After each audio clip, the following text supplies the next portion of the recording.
Hello everyone, good morning সবাইকে। সবাই কেমন আছো? আশা করি ভালো আছো। আমিও অনেক ভালো আছি।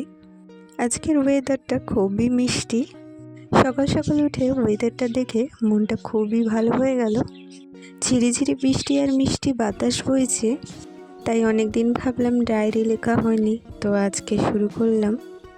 সকালটা ডায়েরি লেখা দিয়েই শুরু করলাম। তোমরা কে কে ওয়েদারটা উপভোগ করতে চাও, কি ভালোবাসো, সেটা কমেন্ট করে জানিও। আমার তো এরকম ওয়েদার খুবই ভালো লাগে। এরকম ওয়েদার থাকলে সারাদিনই মনটা ভালো থাকে আর সারাদিন নতুনত্ব জিনিস করতে ইচ্ছাও করে। তো বন্ধুরা, কেমন লাগলো ভিডিওটা কমেন্ট করে জানিও। আর নিশ্চয়ই কমেন্ট করো তোমাদের কার কার এই ওয়েদার পছন্দ।